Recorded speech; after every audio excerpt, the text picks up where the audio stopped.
So it's going to be a total disaster. Sorry, I don't want to be negative. You tell me if you see another way out of this.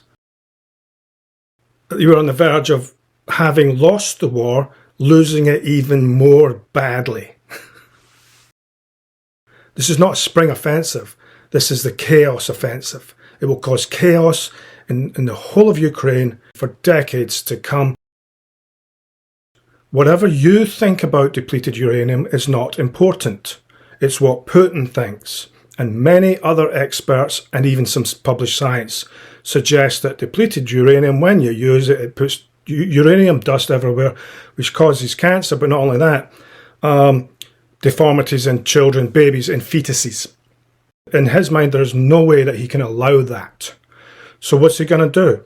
He's already sent warning shots into Ukraine and said, we can reach anywhere in Ukraine. In his mind, it's like you're threatening children and babies and fetuses for decades to come. And so if even he gets a whiff that you're going to use those depleted uranium weapons, he will bomb the bejeebers out of Ukraine, or the military targets at least. And if he can find those weapons, he'll destroy them. Because of what he believes, whatever you believe is irrelevant. Because he'd rather the dust, uranium dust, stays in Ukraine rather than reaches towards Russia and towards those eastern provinces, which he considers under the protectorate of Russia. The Russians were never trying to take over the whole of Ukraine and topple the government and put everyone at gunpoint. That's naive and clueless if you think that's what was going to happen. That was what they were trying to do. It's just cluelessness. I don't know how else to call it. No, they weren't. They were trying to take over the region they said they were trying to take over, which is the eastern provinces. And they've done that, and they've held them for 8 months now, I believe. Something like that. More. And there was no 40-mile long column of tanks. There is no proof of that. There is zero proof of that. Don't show a picture of a half-mile long convoy, where you don't even know where it was, by the way. They were not headed to Kiev. If in your mind you think the result of a Russian invasion, if they won, would be the complete bombing of Kiev, the overthrow of the government, and Kiev looking like something from World War II, right, which is what it would have to be. Nobody's going to do that, except in a full-scale nuclear war, which we're not going to have. They'll never go that far. Nobody will ever go that far, except by mistake. It might be an accidental thing because all these nuclear weapons, I don't know how well they're maintained. And now you've got a Ukrainian oligarch offering vast amounts of money to any sort of missile manufacturer that can hit the Kremlin. So that's a crime in itself. You're interfering. A private citizen is now interfering in what should be, I don't think it is, but it should be a military strategy. A strategy has ideas, aims, protocols, and definitive lines of engagement and a plan. If you now have a private citizen trying to bomb the Kremlin, that person is taking the war into their own hands. And that's going to, if there is a plan, a proper plan, a well thought out plan of any kind, that person, that oligarch, is now screwing it up because you've added in something into the mix nobody thought of. You mad people, right? And now it comes out in leaked US documents, government documents, that they don't think they can win the war either, that Ukraine can win. So they already know, and they've known since last year.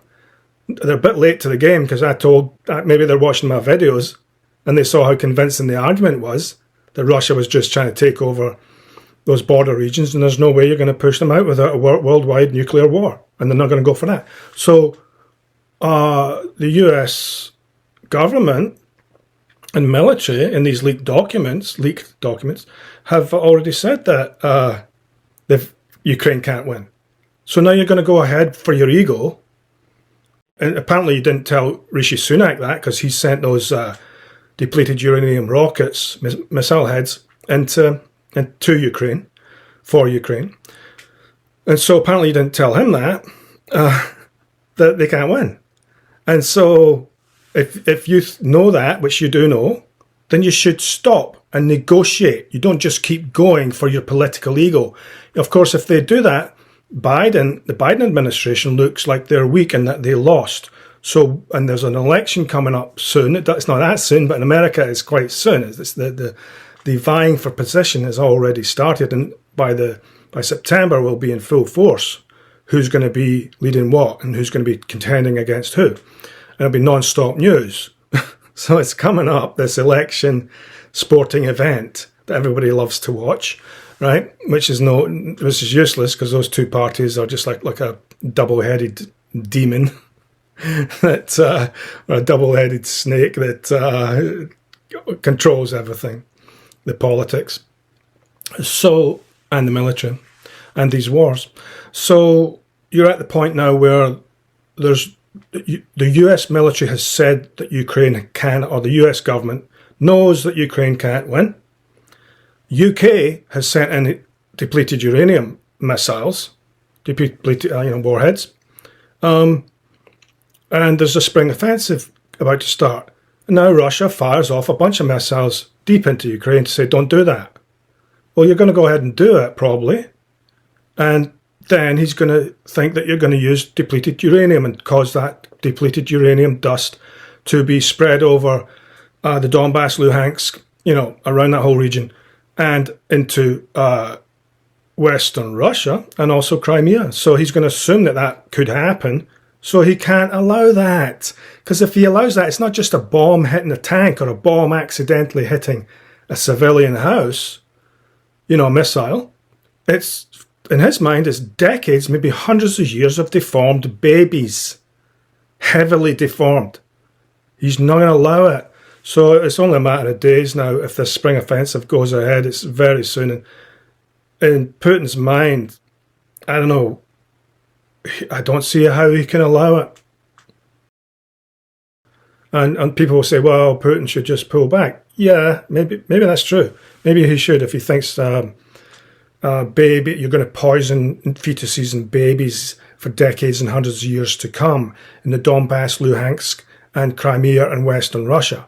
Yeah, if you're going to threaten them with poisoning fetuses and babies for decades to come, deforming babies, massive, horrific deformations, if you're going to threaten them with that, maybe the best bet is that he does pull out of the whole region. So you can threaten them with killing babies, and maybe that's the way to go. Maybe that works. If you threaten a whole country with, we'll kill your babies first and foremost, with these for decades to come, centuries. Maybe that's how you do threaten him to pull out, which is the weirdest form of war I've ever heard of, going after the babies. If you don't negotiate, this war is going to escalate into actual war, because I said the war was won by Russia because they got the region they said they were going to get, and they held it. But the West can't admit defeat because most of them still think that Russia was trying to take over the whole of Ukraine on top of the government and put everyone at gunpoint. They think they're winning. We're winning. Ha ha, let's go push them out altogether. We are the winners. Look at us. We pushed them back to the corners into those border regions. No, you didn't. They just went back because that's what they said they were going to do. It'd be like, I don't know, there's no comparison to that. When you lose, you stop.